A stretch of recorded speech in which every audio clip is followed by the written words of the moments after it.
betrayer kissed your cheek? Did he slip his serpent's tongue between his greetings, Rabbi? And did you feel it forked and flickering against your skin? I guess it's vulgar. I wouldn't put it past him. My tongue is shaped the same. I know without a doubt that I do not understand the weight in my pockets. Change clashing with change. And did you know that 30 pieces of silver was the penalty paid by the owner of an ox that gored a slave to death? I know, I'd have done it for less. More than likely, I'd have tried to monopolize. Like, you mean you didn't negotiate the rate and ask for a higher price?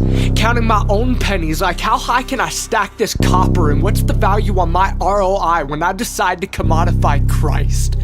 Like, moralistic, therapeutic deism was exactly what you were going for when you told us to make disciples of all nations and baptize them in the name of celebrity bank statements and motivate replication in the same dualistic vein as the way, aka self-actualization. Like we didn't commit cosmic treason so much as made a mistake, and our bodies aren't groaning along with the rest of creation, and our hearts aren't broken. What good is reconciliation to an adulteress who doesn't see or need to consummate with God?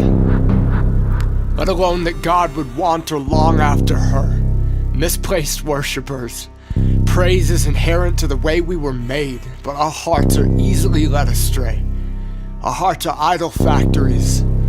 I was reminded of it this morning when I woke up intimately aware of my desire for God to bless this silver piece that I'm writing about elevating Jesus so that whoever sees it might elevate me. Preceding time and space, God spoke, and in that thunderous tone purposed to forfeit his rightful throne and cloak himself in flesh and bone and enter into humanity. And we called it vanity. And we called it profanity, slandering, blaspheming, all hail to the king, and still I see my name in his handwriting. Kite flying, flailing, but still tied to a string that rejoices over me with singing. Quiet me. Repeat. And in the quiet conversations before the beginning, I wonder if you laughed together. About what was to come, what came, however time works where it doesn't. Not making light of or minimizing my blame, but the kind of laughter that helps us cope with the pain. Like a farewell between friends when they know that when they see one another again, it will have hurt. But they both know there's no other way. And in that perfect community's case, there's no character change, but the both and of God's wrath and grace cut crimson across Christ's face as the Father forsakes the Son who suffers in our place. And I don't have a son of my own yet. I know what it's like to be forsaken by a father. Still, I see selflessness in that selfishness, and if sinful, lowercase s saviors think that they know how to give good gifts to their kids, then how much more a perfect king becomes sin that I might become his righteousness? When you predetermine in pre-incarnate existence to persist in pursuing the people you envisaged as the profane remnant made pure through crucifixion, the blood-stained hands redeemed through your submission, did you shudder at the anxiety?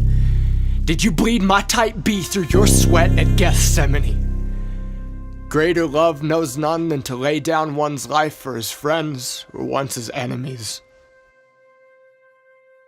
Condemnation flows through our bloodlines, and it's true that all of us have been consigned to disobedience. Yet through Christ the Most High will have mercy on all of us. God have mercy on all of us.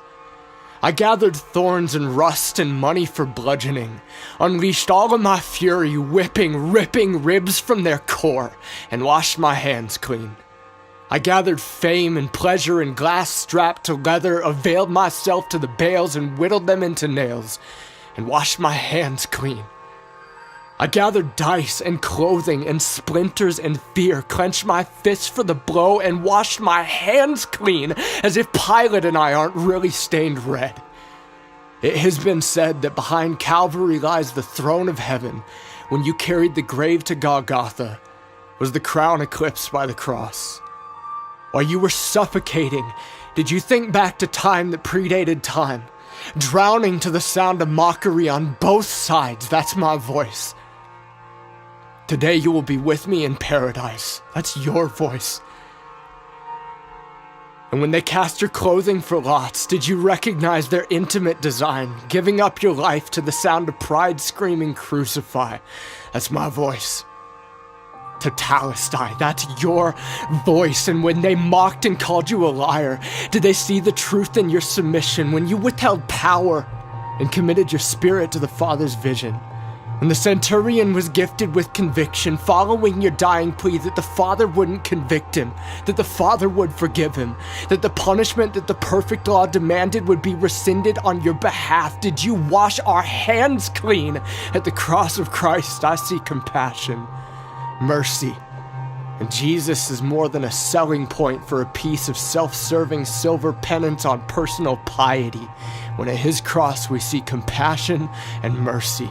We can't keep flogging ourselves for staining filthy rags he isn't sold on either.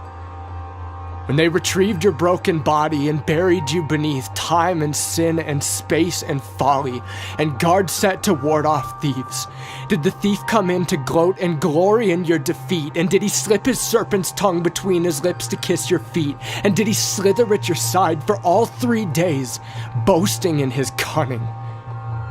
And did he ever see it coming? When they retrieved your broken body and buried you beneath wrath and love and hate and cut pleas to crush the lowborn king, did the thief come in to curse the quarry that quaked? And God, when death lost its sting, did you crush the serpent's tongue between his lips, using the skin scarred into your feet, and swallow the grave in victory? You swallowed the grave in victory.